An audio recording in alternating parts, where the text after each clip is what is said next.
Hola, bienvenido a la Fonda Filosófica. Hoy la segunda parte de la Ética de Aristóteles. En uno de mis videos sobre Rousseau, dije que una de las cosas que nos distingue de los animales es la capacidad del hombre de perfeccionarse. A unos meses de nacer, un perro es lo que será el resto de su vida. Nace con cierta naturaleza, con un conjunto de instintos que le permiten enfrentar el mundo y conseguir lo que necesita para sobrevivir. Nosotros también somos animales. Nacemos con instintos y apetitos que hay que satisfacer. Pero si no hiciéramos más que eso, no seríamos humanos. Curiosamente entonces, parte de la naturaleza humana consiste en trascender la naturaleza con la que nacimos. Es a eso que se refiere Rousseau con la idea de perfeccionarse. Dice que somos los únicos animales capaces de convertirse en imbécil. Y es verdad. Jamás vas a ver un perro imbécil. Pero un ser humano, sí, hay bastantes. Pero también, obviamente, hay humanos que viven bien. Los instintos del perro rigen su vida, pero ¿qué es lo que rige la nuestra? ¿Qué es lo que posibilita que transformemos la naturaleza con la que nacimos?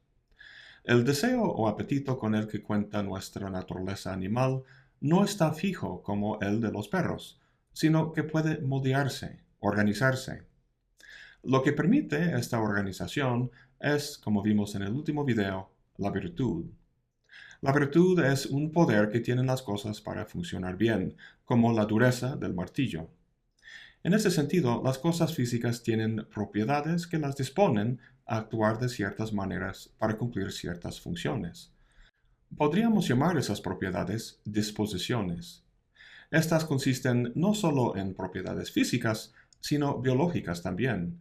Por ejemplo, en el caso de nosotros, se desarrolla naturalmente una disposición a crecer, percibir, digerir comida, desear, etc. Al igual que los instintos del perro, llegamos de fábrica, por así decirlo, con estas disposiciones automáticamente instaladas. Pero además de estas, hay otras disposiciones que, aunque nos surgen en nosotros por naturaleza, pueden desarrollarse por un esfuerzo por nuestra parte. El esfuerzo consiste en un entrenamiento que forma hábitos. Estos hábitos, o disposiciones habituales, forman en su conjunto lo que llamamos el carácter de uno, su forma de ser. Si los hábitos se forman bien, son virtudes; si mal, son vicios. Veamos la propia definición de Aristóteles. La virtud es un hábito, una cualidad que depende de nuestra voluntad, consistiendo en un medio relativo a nosotros, y que está regulado por la razón en la forma que lo regularía el hombre verdaderamente sabio. Hay que esclarecer que lo que define aquí es la virtud moral. También hay virtudes intelectuales, pero esas las veremos más adelante. De momento las podemos distinguir de la siguiente manera. La virtud moral tiene que ver con fines, la intelectual con medios. La educación moral fija hábitos que nos disponen a ciertos fines, y la virtud intelectual delibera acerca de cómo realizar esos fines. Pero lo que tenemos que ver ahora es cómo opera ese entrenamiento. Concretamente, cómo se forja el carácter de uno. Pues con la práctica. Como saben, mi lengua materna es el inglés. El español lo tuve que aprender, pero no de un libro, no teóricamente, sino en la calle, prácticamente. Al principio traducía en mi cabeza del inglés al español y luego hablaba. Pero ahora, tras 17 años de práctica, pienso directamente en español. Comunicarme en él se ha vuelto habitual. Pero la formación del carácter de uno empieza en la niñez, por lo que uno tiene que contar con la suerte de tener buenos padres. Si el padre quiere que su hijo sea valiente o justo, le obliga a hacer actos justos o valientes. Recuerdo que en la primaria un chico grande se metía conmigo en el receso. Le dije a mi papá y él me dijo que no me escondiera tras la falda de mi maestra, que hiciera frente a ese muchacho para que supiera que no podía conmigo. Pues funcionó, dejó de molestarme.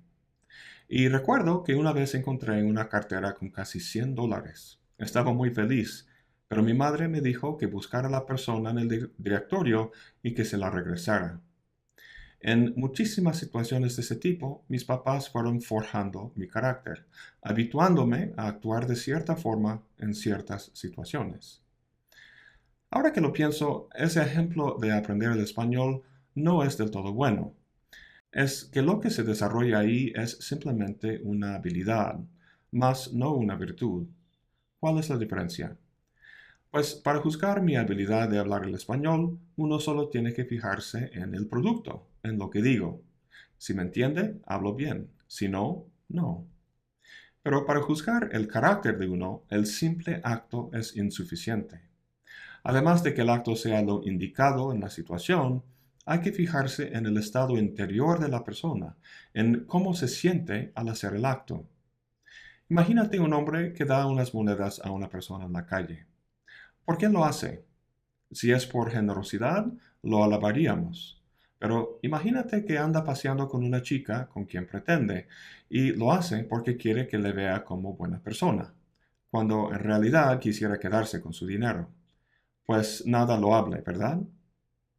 El punto es que el acto mismo no es suficiente para determinar si actúa con virtud o no. Todo lo que hacemos en la vida va acompañado de placer o dolor. Para Aristóteles, el tema de la virtud moral es esto: cómo uno siente placer o dolor al hacer lo que hace. El acto de dar dinero a esa persona en la calle no era placentero para el hombre en nuestro ejemplo. Lo hizo no por su propio bien, sino como un medio para lograr otro fin. Esa de hecho es la idea o experiencia que tiene la mayoría sobre la ética. Ser ético es hacer cosas desagradables porque tienes que hacerlos. Obviamente, esa no es la idea de Aristóteles, para nada. Sentimos que la ética es así porque nuestro instinto como niños es seguir el placer y evitar el dolor. Para Aristóteles, esa es la fuente principal de la acción viciosa. Piénsalo un momento. Si los niños nunca recibieran ninguna orientación por sus padres, si hicieran todo de acuerdo con esa dinámica de buscar placer y evitar dolor, acabarían gordos, ignorantes y enfermos. Esto no quiere decir que la vida buena tenga que ser desagradable o incluso ser libre del placer y del dolor al estilo de la nirvana budista. Sentir dolor y placer es natural para nosotros. No es cuestión de suprimirlo, sino más bien de moldearlo. Moldearlo para que uno sienta placer de la forma indicada y en el momento indicado. Una educación moral no consiste en obligar a uno a hacer cosas buenas o nobles, aun cuando sus deseos le jalan hacia cosas malas, sino reorganizar los deseos de modo que sentimos placer al hacer cosas buenas y dolor al hacer cosas malas. Al principio de este entrenamiento, los actos que uno hace son buenos solo en su aspecto exterior, pero con el tiempo y la habituación llegan a forjar una disposición interna de la que brotan naturalmente esos actos. Ya no hace falta el Padre como guía. Ahora, hemos visto que esta cuestión interior, la proporción de placer y dolor que uno siente, es lo que hace falta para poder juzgar cómo uno actúa. Pero no es suficiente para distinguir lo virtuoso de lo vicioso. Es decir, uno igual puede ser moldeado para sentir placer haciendo cosas viles. ¿Cómo se distinguen los actos virtuosos entonces? Seguro has visto comerciales para cerveza que al final muy rápidamente o en letra chica dice todo con medida. Pues eso lo debemos a Aristóteles. Si observas la conducta de un hombre sabio, verás que lo que hace se ubica, en general, en un punto medio entre dos extremos. No se trata de un punto aritmético. Por ejemplo, 1 kilo de comida puede ser muy poco y 5 kilos demasiado, pero eso no significa que todos deben de comer 3 kilos. El punto medio, dice, es un punto relativo a cada quien. Para una persona pobre, regalar algo con un valor de 100 pesos puede ser generoso, pero para Carlos Slim no sería nada generoso. Un ejemplo que da Aristóteles es la valentía. Lo que se quiere es tener valor, pero el acto que se considera valiente varía de contexto y de persona. Yo tengo cierto miedo a las alturas, así que saltarme de un puente como en el bungee sería valiente. pero no sería valiente para este señor. Lo que hizo él, saltándose desde el espacio, sería para mí no valiente, sino temerario. Lo que se nota en estos ejemplos, donde hay que tomar una decisión, es que hay un menos, un más y un punto medio. Cobarde, valiente, temerario. Codo, generoso, pródigo o extravagante. Cuando actuamos en el mundo, estamos respondiendo a una situación. La pregunta es, ¿cuál es la respuesta correcta? Cuando reprobamos a otro por lo que hizo, lo reprobamos casi siempre porque su reacción fue insuficiente o excesiva. El hombre sabio, para Aristóteles, siempre responde de forma apropiada, virtuosa, entre los extremos de poco y mucho, insuficiencia y exceso. Ojo, esto no implica que hay una forma virtuosa de robar o asesinar. Algunas acciones no admiten un punto medio. Quiero volver a la definición de virtud que vimos al principio. La virtud es un hábito, una cualidad que depende de nuestra voluntad, consistiendo en un medio relativo a nosotros y que está regulado por la razón en la forma que lo regularía el hombre verdaderamente sabio. Hasta ahora hemos hablado de la virtud moral como un hábito que consiste en un punto medio y cómo ese hábito se desarrolla. El papel de la razón en esto, la virtud intelectual, lo vamos a ver más adelante. Pero para finalizar esta parte, quiero reflexionar sobre el carácter voluntario de la acción. Aristóteles lo trata porque es solo por acciones voluntarias que los hombres son aprobados o reprobados. Te pueden juzgar todo menos lo que haces por compulsión o por ignorancia. Si alguien te agarra y te avienta por el techo de un edificio y caes y rompes la banqueta ahí abajo, el municipio no puede culparte porque fue involuntario. La causa fue externa a tu control.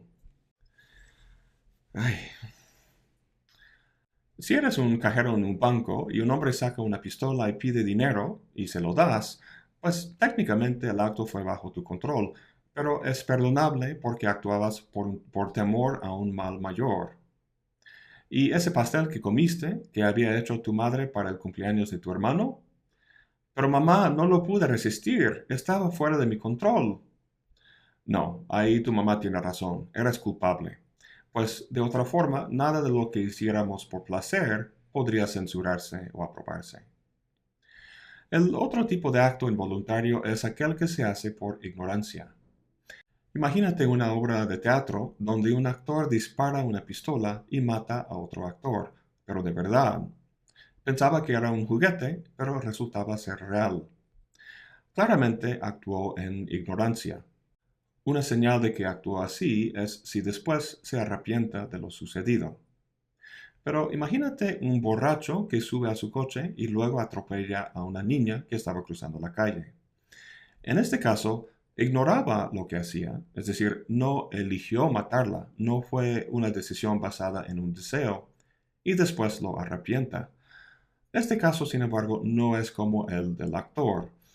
Dice Aristóteles que el borracho actúa en ignorancia, es decir, no sabe lo que hace, pero no actúa debido a la ignorancia.